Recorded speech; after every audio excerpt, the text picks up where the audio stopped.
My Hero Academia is one of the biggest things in anime that has ever come out. It runs with the likes of Dragon Ball Z, Attack on Titan, One Piece, and many of these other legendary anime series. And the thing with that is, usually spin-offs come from these things, where we see like things like Bleach and Attack on Titan and things like that. So My Hero Academia is no exception. It has its own spin-off called My Hero Academia Vigilantes. And in today's video, I want to take a look and see which series actually does it better. Because My Hero Academia Vigilantes is one of the best spin-offs in all of spin-off history. In my opinion, I think it is an absolutely amazing spin-off. Let's see how it compares to the original. Can it overtop it? Can Koichi, the main character, overcome Deku in this series or not? Let's see what is officially better, My Hero Academia or My Hero Academia Vigilantes. Let's get right into the video. Before we get into this video, please make sure to like, comment, and subscribe if you enjoy this video. It means a lot. It lets me know that you guys enjoy this type of content and that you want to see more of it. And if you have any ideas for what's better series, leave it down in the comments below. I'd love to hear your guys' ideas and see future series and episodes and things that I can check out with this type of content. And thank you guys so much for watching this video. I always appreciate it. Let's get right into it. So we're going to start off with the main characters, Deku and Koichi. So these two characters both are very similar, but at the same time very different. Deku, of course, as we all know, has no powers. He has nothing. He just always wants to be like All Might. He's always dreamed of being a hero that can save everybody and never really had that power because he had to come to terms with the fact that he just doesn't have any superpowers until one day All Might, meeting him by chance, ends up giving him his powers, and we know how this story goes down. Deku is a really great character. I really love him for My Hero Academia. He does a great job. He's really likable. He's really fun to watch him go on his journey. There's so many moments of ups and downs of watching him try to overcome these things that he has to do with different battles, different fights, both personal battles like gaining the powers of the all-for-one quirk and figuring out how to use them and how to navigate through this world of stuff that he's never had to deal with and become the most powerful superhero and take down the biggest, baddest supervillain of all time. Now, Deku himself is a bit of a mid character that many people in anime, like, they say he's pretty mid for a main character. A lot of people say he's very basic. He's very much just like any other the run-of-the-mill anime protagonist for Shonen Jump series and things like that. And, well, somewhat of that is true, in my opinion. I can't completely deny it. He's not 100% unique, but he is a very amazing character, and he's really well-rounded, and watching him go on this journey of progression and bettering himself and doing the best he can with the powers that he's been given and the responsibility that's been bestowed upon him and him trying to grasp all this is just absolutely an amazing journey to watch him go on, and it's fun to follow him along. Now, Koichi, on the other hand, is just your regular run-of-the-mill person with a quirk that seems less than impressive. His quirk is called Sliding Glide. Basically, he gets on all fours and he can basically fly on the ground and stuff like that. But as the series progresses, we get to see that same thing with Deku. As you learn stuff with your power, there's so much more to a quirk than what might just meet the eye, and there's a lot more under it that you can end up learning from your quirk by using it and being creative with it and really understanding what goes on with it. And that's what I really love about Koichi's character. His journey is all about learning to harness his power that he has that he previously thought was useless. And with Koichi going on this journey, I love Koichi. He's so relatable to so many people. I feel like he just is that like average guy. Like Deku is like not even the average in this world. He's the below average, like, oh no, nothing's ever gonna happen. But this guy is like the definition of average in My Hero Academia universe, and he's taking everything that he has with his average ability, average character, and average personality and doing the best he can with it and making himself better and better every day. And I loved watching him go through his journey. Now, My Hero Academia Vigilantes is completed. Well, My Hero Academia is obviously still going. I'm gonna try not to get into too many spoilers for like the new season that's coming out and stuff like that. So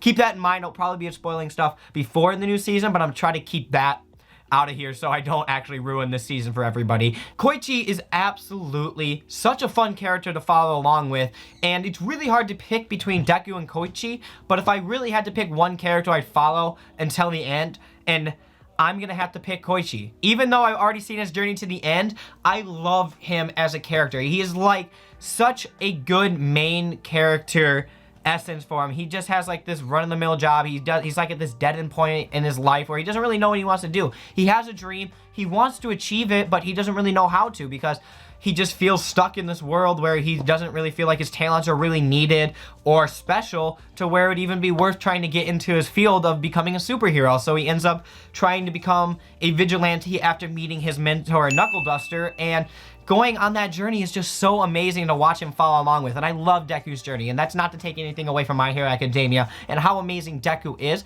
but Koichi is just such a nice character that's different from Deku and different from a lot of these other characters in Shonen Jump manga, for the sense that he's not like this, oh, woe is me, I have nothing, and ends up getting everything and becoming the most strong guy. He's not the strongest, and throughout the series, he's never become the strongest. He needs help from other people. He's just this hero who's trying to do the best with the abilities he has. He's not one of these like top 5 ranked heroes. He's not an Endeavor. He's not a Hawk. He's not All Might. He never will be, but that's the fun of watching his journey and him knowing that, just being what he can be and doing the best with the abilities that he has.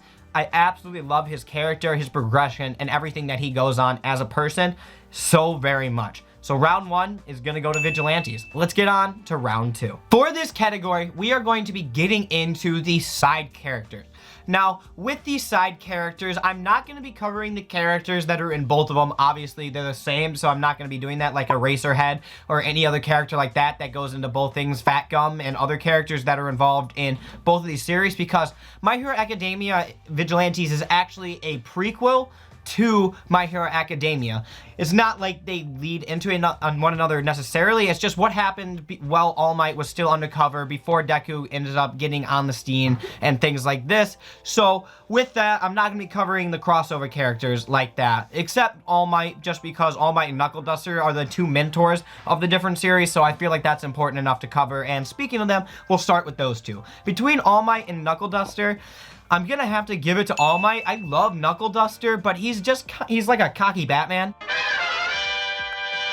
He's an older hero who seems to have some history of maybe things going on with the past. I'm gonna try not to spoil Vigilantes either, because I don't know how many people's actually read Vigilantes, and I really strongly encourage you guys to go read it, because it's an absolutely amazing series. Knuckle Duster is an amazing mentor, and I think some people would prefer him over All Might, but just seeing how much struggles and past and all this kind of stuff that we got to see with All Might, it's hard for me not to pick him over the other one. With Knuckle Duster, he has a lot of mystery around him, and it kind of ends up with still a lot of mystery. We get to see some of his past, we get to see stuff uncovered as time goes on, and get to see who he used to be and what really went on with his past. And I really like the arc where he ends up getting involved with one of the villains, and there's like a past involved with him and like a connection there, which I'm not going to get super into, but it's actually really cool. And that was actually one of my favorite arcs in all of Vigilantes, was when Knuckle Duster had to deal with that. And as much as I love Knuckle Duster, All Might is just such a perfect mentor in my opinion. He's up on the lines with Kakashi or Hawk for these types of mentors for people. I love All Might's character. I love that he has to go from the most powerful to the powerless, because it's a really interesting look at what happens when you have it all and then you have to lose it all. And him trying to cope with that and go on this journey to pass on his things to the next generation and learn to trust the people that are coming after him with the future, and believing that it's going to be better, and being able to show him what happened with his past and have these other people learn from it and become better and stronger because of it. He's just such an amazing character. Knuckle Duster is an amazing mentor, but in my opinion, All Might's just like, he's such an amazing mentor and does so much better than Knuckle Duster. And also we get to see a lot more of All Might and really get a lot of the stuff behind why All Might is the way he is, and it's really interesting, and I love getting to see all that. Now with the other characters, so with like Deku's friends, I think the best part of My Hero Academia is the side characters, to be honest. Todoroki, Uraraka, Shigemori, and all these other characters. I think I said Shigemori wrong, but I'll have a picture up on the screen with the correct name since I probably messed it up. But all these characters are so amazing, and I think that's what puts My Hero Academia on such another level, is that these side characters are just as good as the main character, and it's almost more fun to watch the side characters in a lot of the moments than the other characters. And that's not to mention the villains either. I mean, Shigaraki is far, far, far, far, far better than the My Hero Academia Vigilantes villain. Like, I love the villain in My Hero Academia Vigilantes. He's actually a really good villain, and it's a really cool, interesting thing to see what he is and who he is and why he does what he does and the manipulation that goes around, and because All For One is involved in the story, and getting to see how both of these villains are connected to All For One and seeing what the plan was behind for All For One is really interesting. But Shigaraki's arc in My Hero Academia is on another level. It's one of the best things in manga that I've ever read. It is so absolutely amazing and is such a top tier job of a villain arc. I love it, absolutely. He's one of the perfect villains. It's so amazing, and he blows My Hero Academia's Vigilantes villain out of the water. I love Shigaraki. I think he's absolutely amazing, and I'm really hard pressed to say that any of the villains in Vigilantes are better than the villains in My Hero Academia. There are really good villains in Vigilantes, but compared to like Muscle and all the other people in the League of Villains, it's hard. You can't compare. Like the My Hero Academia does such a better job with the villains. They're just objectively better. And so for the side characters, I'm giving this round to My Hero Academia. Let's get on to probably the most blown out of the water section for this thing. We're gonna get through this quickly, and that is the fights. I'm not even gonna like keep you guys waiting. My Hero Academia has better fights than Vigilantes. You get to see so many more of them, obviously, just by like quantity style. But I mean, the quality of My Hero Academia fights are just, they're on a different level of amazing. Like, and that's not to take anything away from Vigilantes. Their fights are so good. They are absolutely top tier fights, and I think they are on par with My Hero Academia. But I mean, My Hero Academia just does fight so perfectly. Deku's fight, All Might's fights, all the side characters' fights, Todoroki, Endeavor, and all these other characters, Hawk, and all these other characters, just such amazing fights. And every single time, bam, bam, banger, fight, epic, hype, all these things all night. Just can't get over it. It's just absolutely on a different level. I cannot with these fights. I'm on the edge of my seat, screaming at the TV and reading the books and stuff like that. And I'm just like, let's go, man! I can't get enough of it. And it's just like it hits you right in the chest, and you're just like all in for it. Like it's the fourth quarter for an NBA final game, and they just hit a buzzer beater at the end, and you're freaking out. And that's what it's like watching these fights in My Hero Academia. And My Hero Academia Vigilantes has amazing fights, and they're really good. They are really top tier, really well choreographed fights with great art that goes with it, and it does such a nice job with it. But I just can't compare them and say that they're better than the fights in My Hero Academia. So they're better, clearly. Not to take away from Vigilantes. They're amazing fights, and I really love them. They're just not better than My Hero Academia. I can't say that in all honesty. Next up, let's get on to the fourth category. Next up, we're gonna get into the story. Now, this is a hard thing for me because even though these series are so similar, there's so many parts in both of these series that I absolutely adore and love. Like, it is so hard for me to honestly say which one's better for the story, because Koichi's arc and the things that he ends up getting involved with for his world are just so entertaining and crafted almost perfectly, in my opinion. I think it is absolutely amazing. The story that goes along and the twists and turns with things that it gets involved with Pop Step and other villains that are involved in the story are just, I cannot have enough of it. It's just absolutely amazing, the stuff that goes on within Vigilantes. The writer of the series does such a good job with it. Also, we get the past of Eraserhead. Really good past arc, and that's how you end up getting to see Eraserhead past if you guys end up wanting a reason to check out Vigilantes. You love Eraserhead? Now you get to see why he does what he does, because it doesn't happen in My Hero Academia. It happens in My Hero Academia Vigilantes. Now, this story for Vigilantes is just so good. Everything with the #1 hero of America getting called over to Japan for various reasons, and like I said, the thing with Pop Step and the things that the arc that she has to go on, and the craziness that ends up happening later in the story around that character, and all the other things that Vigilantes does is perfect. I really do think it's perfect for a spin-off series. It does such a good job at everything. Everything's entertaining with it.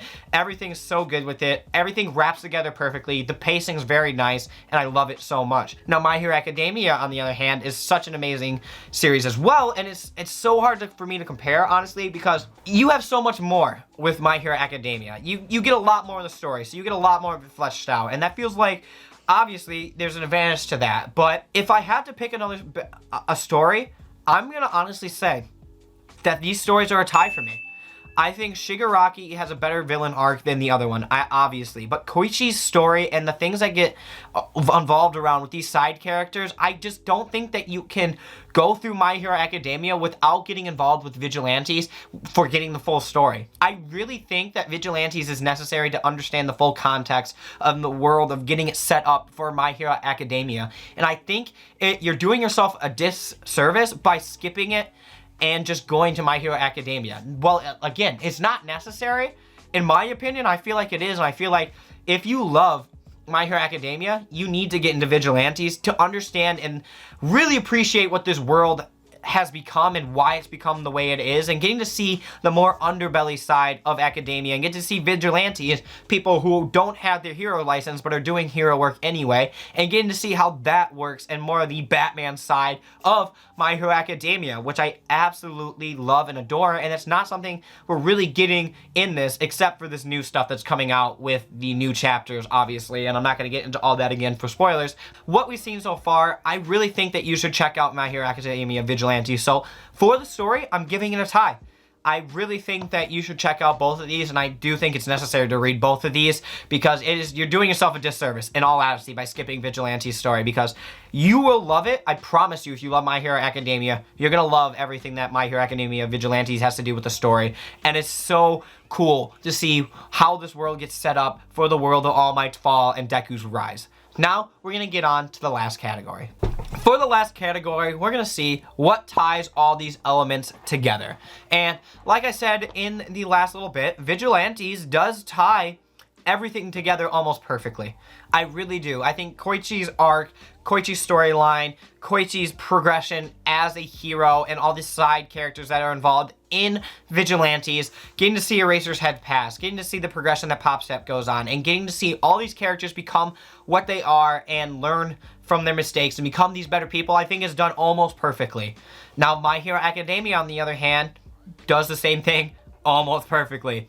It is one of the best series I ever read. It is one of the reasons that I got back into anime is because of My Hero Academia. This series crafts such a perfect story that almost anybody can get into and can love.